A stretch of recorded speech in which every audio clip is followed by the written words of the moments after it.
Hello, friends. I'm Kathy Fay, Executive Director of the Boston Early Music Festival, or BEMF, and I'm so pleased to welcome you to this pre-concert talk as we look forward to the opening event of our 2024-2025 concert season, featuring the extraordinary Belgian-based Vox Luminis on Saturday, October 26th at 8 p.m. in New England Conservatory's Jordan Hall. This happens to be our 35th anniversary concert season, so we're so thrilled to open with Vox. It is my great honor and pleasure to introduce our very special guest, Lionel Meunier. Lionel, as your biographical sketch notes, you are internationally respected as the founder and artistic director of the award-winning Vox Luminis. And you're both widely regarded as one of the most dynamic and highly acclaimed artistic directors in the fields of historical performance and choral music today, in demand as a guest conductor and artistic director with soloists, ensembles, and orchestras worldwide. I guess my first question to you is, how do you manage such a remarkable career, conducting, directing, singing as a bass in Vox Luminis, touring, recording, cooking up new and interesting programs, and somehow managing to be a father and a husband? It's beyond me. Well, it's sometimes beyond me as well. I would say, Tria, as a first answer, that family is what brings some borders or some limits. So I would say I can do whatever. I seems to be energy less, like I always have energy, but the moment my kids would tell me it's too much, I would do less. I would maybe even stop. I think they are the only two little creatures which I love the most, who could make me actually change completely. Because music, I think for the majority of my colleagues, etc., is a passion. It's something you discover. In my case, I started music. I was 5 years old, having no idea I wanted to even not to sing. I was a trumpet player, but I was coming from a little village, you see, in the middle of nowhere in France, and I just started music school. Never would have imagined to travel the world and do all this. So you grow up with this career, which I can call career now, and it's overwhelming, but it's wonderful, and it's a passion. That means the passion brings you to one step to another one. It's like, and you have to learn to say no, which I'm still trying to learn. Because if I could, I would do everything. Because I love what I do. I love it. Anybody that sees me on stage at any concert would say, it seems like your life depends on this concert today. And this is exactly how I do it. So I try to talk regularly with, actually with the family, and you even realize that kids as early as 6 years old or 8 years old, it doesn't mean they will lead your life. They do in some ways, but they're able to talk about it. And to answer your question, what was interesting, my daughter told me once that, yes, Papa, I miss you when you're gone. But there are two things I like. When you are back, you are totally with us. So that means when I'm back home, from the moment they are in school, I work. From the moment they are back from school, I stop working and I'm with them. Second, she said, and it was very interesting, you seem happy at what you do. And sometimes you come back home tired, but always happy. And I would say that's what keeps me going, because I'm happy to do what I do. And we can meet so many people not necessarily doing what they would love to do. I have this chance of living from my passion, and I'm one of the happy few who's got a career that he didn't even dream about. So I'm just doing it. And to finish the answer, sometimes I need to take a step back. I try to do it. Before COVID, it was very difficult, I would say. There was a moment I was doing too much.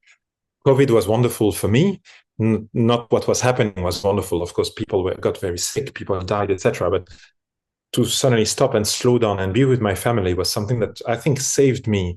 When I say saved, saved for crashing somewhere, but also saved me about realizing I need to find a balance. And the balance I found is when I'm on tour, I try to walk every day. How is it in miles? I don't know, 10 kilometers a day. So that's what, seven miles or something. Yesterday I did 10 miles, and then I try to not be on my phone. I'm a bit unreachable, but at least I'm with the nature. I was in Central Park yesterday, and you just try to think or think less. You know what I mean? Right, absolutely. Then trying to find the right amount of holidays. I don't have much. I took a lot this summer. Took 5 or 6 weeks, and I felt was maybe a bit too long. Because after 3 weeks, I felt I was recharged already. So I thought maybe I should lighten up a bit the rest of the year and not have 5 or 6 weeks of holidays. It's finding the balance. And as I feel passionate on stage, I think I will continue. Well, I hope so. I mean, your answer is completely motivating and really inspiring. Thank you for sharing all of that. Last time we were together, I had the great pleasure of seeing you and Vox Luminis in action in Utrecht in a performance of the magnificent Requiem by Morales, a performance I will never forget, like virtually all of the performances of Vox Luminis I've had the pleasure of hearing. It goes without saying that I'm one of your biggest fans, and all of us at BEMF feel so fortunate to be able to have you back. Now, I think Saturday night will be your 4th performance on the BEMF annual series concert stage, and that's after 2 performances at our June 2023 festival. And I understand that your current tour is part of a season-long celebration of your 20th anniversary, which is remarkable. Congratulations. I wonder if some of the singers on tour are part of the original group. Yes, in fact, the countertenor Jan Kuhlmann has been doing every tour to the USA, but was there on the first concert. So that's pretty remarkable. Not that the group changes a lot, but I mean, this year is the busiest year we'll have ever had. We have 75 performances all over the world, plus recording and plus rehearsals. And the repertoire we are doing, I try to always get, I don't know if the best singer is the answer, but the most fitted singers for the repertoire, for the idea of sound I have. So for the dear Jan, has been there every tour in USA, but was not on stage for the Morales, because I don't pick him for the polyphony, Renaissance polyphony.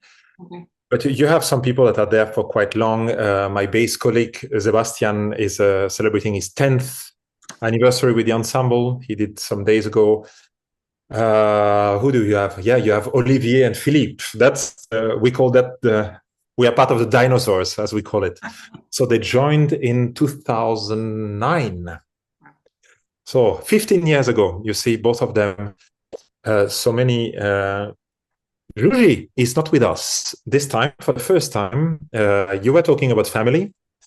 It might come as no surprise to some of people that listen to this video. She is the wonderful mom of my children. Oh, wow. And we realized that last year tour was a bit tough for them. So she decided if I found the voices I wanted next to her, not easy to replace. No. That she would prefer to stay with our kids and be in Hungary, you see. So they just arrived last night in Hungary to see their relatives. Oh, wonderful. So Julie will not be there, but she's there with us for now 18 years. Stephanie, who is not there, she's taking a sabbatical to raise a newborn one. You see, that's a 20th birthday anniversary, but many people are there for 10, 15 years, etc. And that's a beautiful story, while also welcoming new people that gives you a new energy, freshness in the voice, new input, new colors as well. They might also help us to reach new repertoire. And that's, I'm specifically very happy now for this tour. We are bringing one you, Kathy, have probably heard in Utrecht. So Wojtek Semarad, that's a Czech, very high tenor, artistic leader of Capella Mariana, a Czech ensemble. And he has the voice you need for some of these pieces. You see, like, it's what we call this high tenor, a type of voice that tends to disappear. So it's not a countertenor. It's neither a tenor that screams, you know, to go high. He just has the tessitura almost of an alto with a chest voice going up. And we are very lucky. It's the first time he comes on tour, but I with us in USA, but I said, I need you. Wow. And his kids are on holidays and he had to negotiate at home and he said, I'm coming. But you see, it's a negotiation. And then two sopranos I would think about. Erika Tandiono, she's coming from Indonesia, actually. Originally, now she lives in Germany. A very beautiful voice. She added really color. She's on the recording of this program.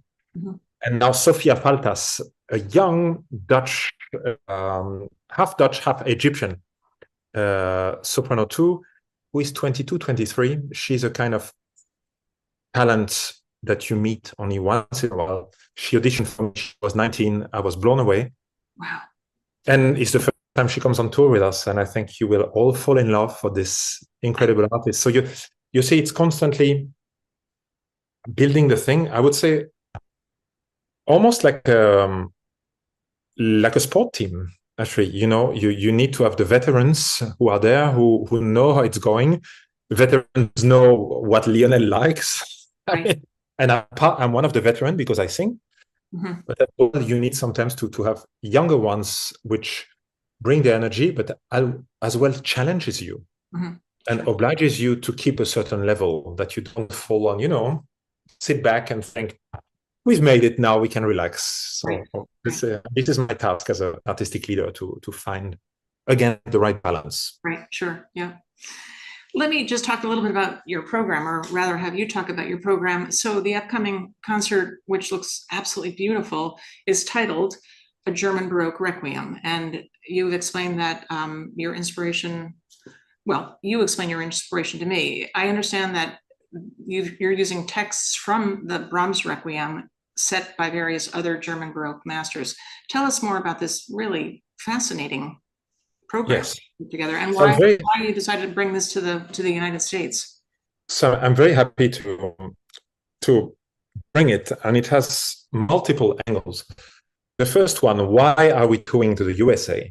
And one of the main reasons is the Gramophone Award we got when we suddenly, I was going to say out of nowhere. No, we were existing already for a couple of years, but you know, I explained on my acceptance speech that I was still working in my kitchen, you know, with my little computer, etc., next to big stars, you know, etc. And I was like, what are we doing here? In a way, and they all answered, we know why you are here, and we think you are going to be here for a while now. But, you know, we did this recording of Schütz, Musikalische Exequien, which means musical funerals.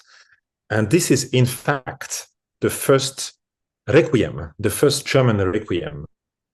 So now, why the first time the word requiem was used in Germany was actually Brahms. What he wrote, so in English, a German requiem, Ein Deutsches Requiem. Why? Because a requiem was not part of the Protestant religion. So you didn't have requiem like you have in the Catholics, which is really the thing. I mean, one of the most famous pieces of music history is the Requiem of Mozart. And, you know, a lot of times if you put a requiem on a concert program, etc., you know, people will know exactly what to expect. You didn't have it. So Schütz was the first. A selection of psalms, of texts, beautifully crafted in a piece of music. This is the first thing we performed in USA. Wow. Ever.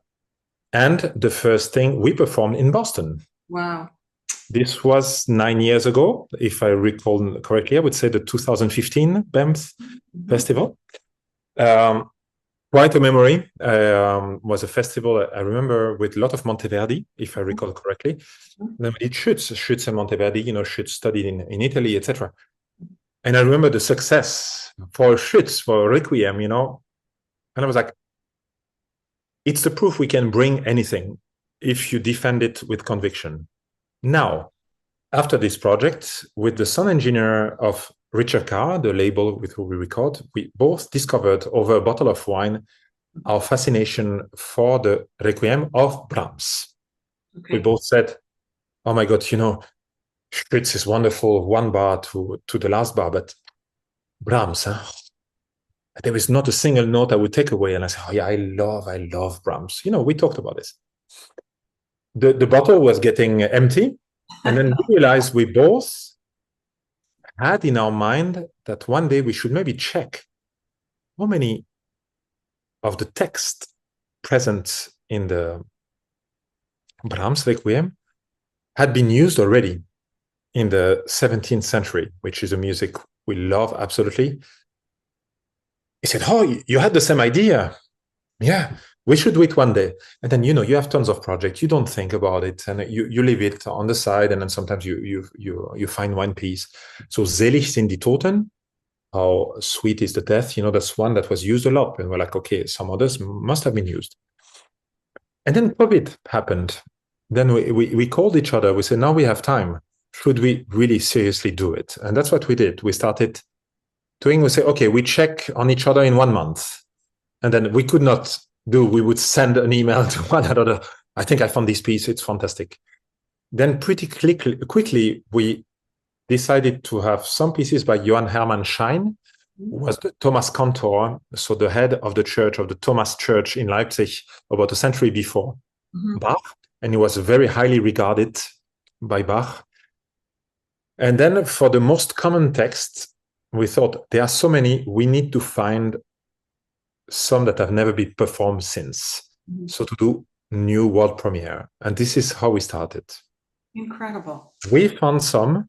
Then the Concertgebouw of Bruges, where we are in residence, offered us with a protocol during COVID to meet, with distance, to try out some of the music.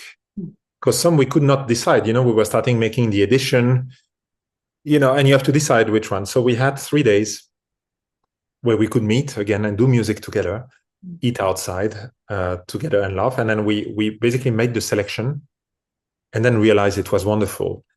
Then you will notice not all the text could be found. Then we took the angle of, same as Brahms, he called it Ein Deutsches Requiem, a German Requiem. Doesn't mean the German Requiem. So then we're like, okay, for what is missing, we need to find things. And we also brought a couple of texts that were not in the Brahms, but that would fill up the blank to make it a kind of, story. A coherent, let's say, one version of a Deutsches Baroque Requiem, a German Baroque Requiem. And it has been fascinating. It's the program I worked the most on. And one of the one I'm the most proud of, because it has not left people, what can I say? Cold is not the right word, but it did touch people very profoundly. And it might be the whole, it might be specific pieces, but a lot of people said, my God, that moment, I just lost it, this collection of texts, etc. And I find it wonderful. And that was for me a benchmark also in the story of Vox Luminis, to create a program that has absolutely never been done with new music. And then to bring it, especially to North America, was really crucial, because Boston is an audience, a very refined audience, one that, he's listening to early music, and thanks to you and and the BEMF Orchestra and Paul Odette and Stephen and many people. But what I always love about the American audience is the openness. I like the European audience as well. They have a lot of knowledge they would read before. What I like in America is people are really open, and also many more are believers. So a lot of the churches in USA are from Protestant, in fact. Mm-hmm. I mean, so a lot of these texts really resonates to people, and I don't mean that they listen to it as a religious experience, but I would say that they totally get the spirituality I'm trying to bring in our performances and in this program. And so I'm thrilled that it's Boston who gets the first performance of it, because also the acoustic of Jordan Hall is pretty ideal. Why? I mean, so I could say that about a church as well, but what you have to know, it's many of the churches when you go to that region, Saxony, Thuringen, etc., were not the Roman style church, which we have a lot in Europe, in France, where I was born, or even in Belgium, with a very long acoustic. Actually, you're surprised. You go there and it's pretty short for church acoustic, and it has one reason. What was very important for them was to be able, for the Protestant, to be able to understand the text. This is what Martin Luther would always say. Mm-hmm. When you perform at Jordan Hall, you can understand everything, and you get this this generous sound, and just a bit of acoustic, to make the performer feel so nice, and also the audience as well to listen. So, match made in heaven, isn't it? Well, it was interesting. I was thinking of asking you about just that. You've often told me, Kathy, we love performing in Boston, and we especially love performing in New England Conservatory and in Jordan Hall. And I know you mean it. You're not just feeding me a line to be invited back. So it's really nice to hear that you feel that way about Boston. We work very hard at it, and well, it's thanks to folks like you that our job and our life is made much easier, and really such a pleasure. I want to just switch to maybe just a slightly more philosophical question. Okay. These are very challenging times that we're living in, Lionel, and undoubtedly the optimism and the beauty of these works are a welcome gift right now. I'm just wondering how the times influence you as a musician. They do, inevitably. And as I told you, when I built this program, COVID was happening. But not only COVID, by the time we finished, new wars had started. We sometimes tend to forget that actually, I don't know if there has been any time in my life when there was not a single war in the world. There are some conflicts, let's say, that we tend to live with. Mm-hmm. But for us Europeans, the war now in Ukraine is one that is really present to us. Of course, due to the images we see, or we saw on our phones, on our TVs, etc., but as well because of all the refugees, many of our countries welcomed Ukrainian refugees. And then suddenly this became a strong reality. Even my children came home to tell me, who is Vladimir Putin? What is Ukraine? Where is it? How many people are living there? Why are they fighting? This is what I had. Now there is, of course, Palestine and Israel, which is very present. We even talk about it between singers, etc. COVID before that, and I would say, for me, it's the presence of death around us. It's always there. A man that is born of a woman has but a short time to live, but is full of misery. This is one of the funeral sentences. We have a short time on this earth, etc. Death is something that scared me from my youngest age, when I realized as a kid that people will die, my parents will die. Shall I say, hopefully before me? I mean, I don't know how you can say this, but so for me, as an artist, these programs we do work as a balm, maybe, which we give to the audience. But I have to say, for me, it's almost a therapy. Because death is not something I find easy to confront, in fact, the moment you realize you can talk with even psychologists, but you have to kind of accept your fate on earth. And I would say that that's a little story about this recording. When we sang Selig sind die Toten, so this Johann Philipp Förtsch, if you never heard this name of composers, don't worry. I also never heard about him before we did this. But when I read the scores, I was like, this is a masterwork. Really, 10 minutes of absolute beauty. And the end I thought was gorgeous. This is the only time I fell in tears during a recording in 20 years, because I just could not. And I luckily understand the text in German, and you repeat Selig sind die Toten, and then you start thinking of people that left, what's happening, war, and suddenly you just like, and you have the beauty of this music, and you say, this is too much to handle, and then you cry. And what I would say is, even not about what's happening in the world. I mean, it's present all the time. Even more, our group is getting older, so a lot of us, are in late 30s, early 40s, etc. And so you get to lose many more members of your family, or your friends. Yeah. And our grandparents, a lot of us do not have their grandparents anymore, And when we started the group, I had still some of my grandparents, you see. And I would say, especially this program, because we had a couple of others that were crying at some times, some lost their parents as well, sadly. I think it's a very strong personal experience for each of us, which we might not open about, but we can see in the eyes of each other that it means so much. And then we, of course, as an artist, you have to keep it. You have to keep yourself together.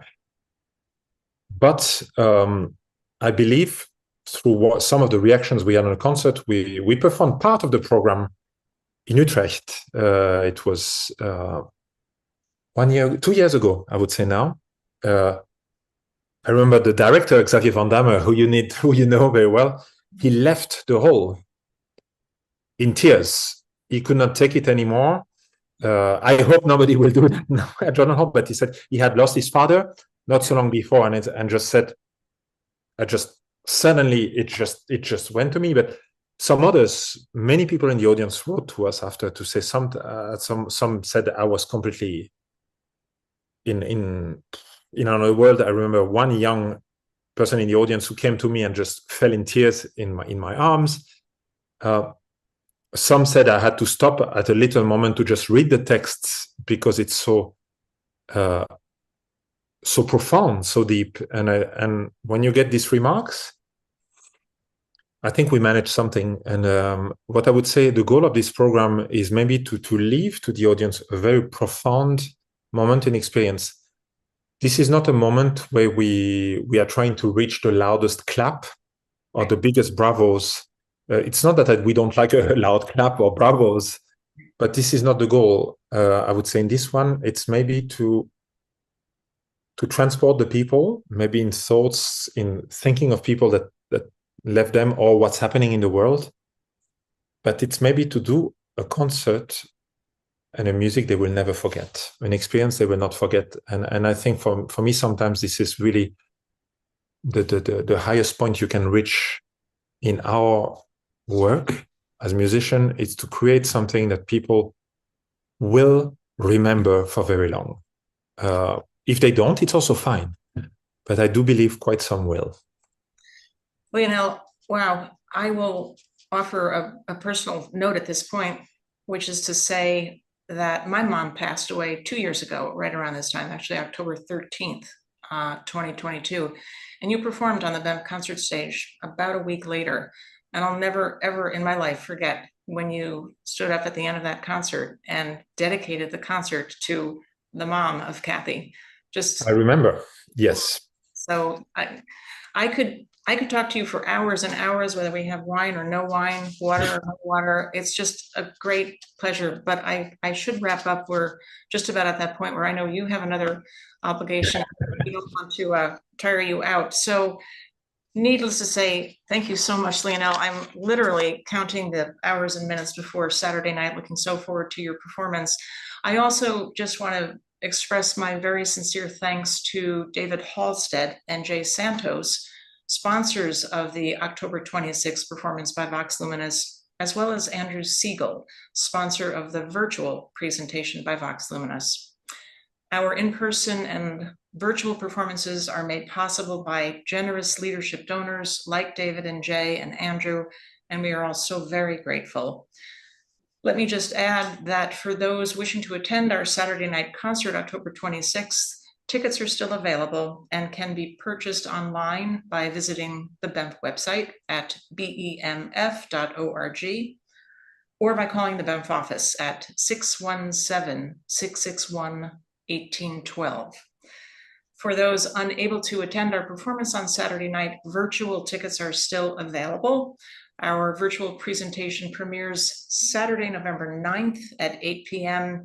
and will be available for a 2-week period from November 9th through Saturday, November 23rd. I should also mention, for those interested in learning more about the upcoming performance by Vox, you'll find fascinating program notes, more about Vox and Lionel, texts and translations, the complete program, all available again on the BEMF website, BEMF.org. Thank you again, Lionel, and my thanks to all of you watching this pre-concert talk, and I look very forward to seeing you on Saturday night, October 26th, Jordan Hall, New England Conservatory of Music. Thank you. Thank you.